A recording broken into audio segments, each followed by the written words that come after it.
Well, I didn't think this was going to be my first ever TikTok post, but I just want to put this information out there.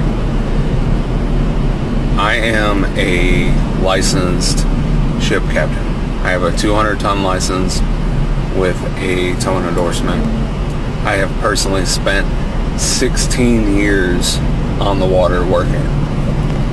Any other captain, tankerman, deckhand, mate, any of them can verify what I'm saying. Ask any of them. And I don't know where you're at. I haven't seen a single video, but anybody else that works on the water. So one barge of oil is 198 feet long by 35 feet wide and 35 feet to 40 feet deep. Okay? There's 500,000 gallons of oil in a single inland barge. Okay?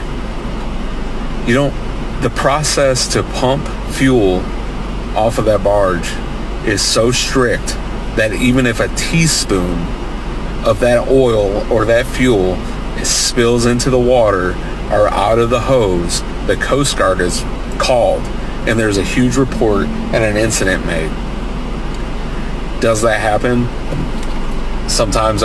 Is there a tankerman that's taken off the freaking fuel line and he didn't blow it out good enough? Blow it out means you run air through it to flush out all the liquid before you disconnect the freaking line. But sometimes there's like a drop, literally an eyedropper drop of, we're talking this much fuel hits the water. And yes, sometimes, most of the time, that's just left alone. Because why would you make an incident out of that? You don't accidentally mix diesel and gasoline and then deliver it to gas stations all over the country. I'm sure, I worked in the maritime industry. I guarantee that on land with these truckers and these tanker drivers and these guys working on the interstates, their process is just as strict as ours. Guaranteed. You don't just, I spilled, and then the amount, let's think about the amount of fuel. The amount of gasoline and diesel that would have to be mixed together would be millions. I mean, millions of, one barge holds 500,000 gallons. It's 500,000 gallons. Just one barge.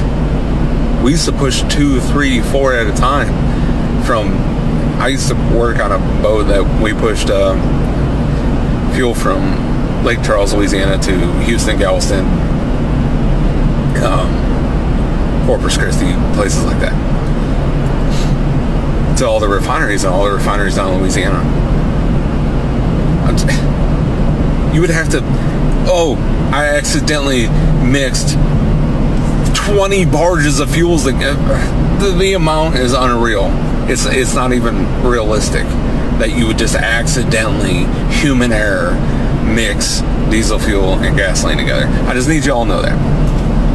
If you need me to verify my credentials, I absolutely will. I know what the hell I'm talking about. It's not an accident. All right, you guys, somebody requested that I do this and show a map. So apparently the smart cities and the 15-minute cities are a little bit different in ways, whatever. They're both nuts. But here's a map of the smart city. The Smart City Challenge. And you guys can look this up online. You can just type in Smart City US map. And then the next map I'm going to show you is the 15-minute city map that I found. Again, you can look this up as well. And then I have a video that explains the difference between the two. So hopefully they will let me share that because they've been shadow banning me. And again, this is the 15-minute city. Could be different by now, but this is what I found.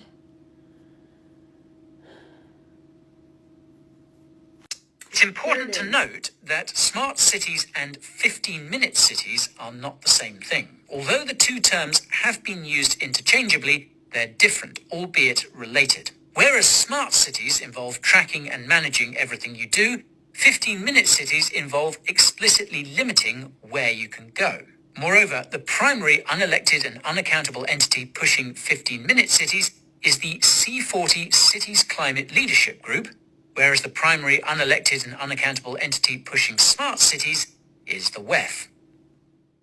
Just like Maui, the government is setting the people of Florida up right now for disaster. Listen to me, guys, this is scary. They are trying so hard to convince the people of Florida that this is only going to be a Category 1 when it hits the coast. People, the ocean temps off the coast of Florida are hotter than they have ever been recorded in history. It is not going to be only a Category 1 hurricane, I promise you. Oh, and just 24 hours before this hurricane's supposed to make landfall, 85% of Florida gas stations have reported that they have diesel fuel in their gas. The gas has been contaminated. People, come on. Our government is weaponizing the weather. I do not care how crazy that sounds. It is true. There is no coincidence of all the record-breaking wildfires, extreme weather events that we've had in just the past year. I'm sorry, I'm calling bullshit.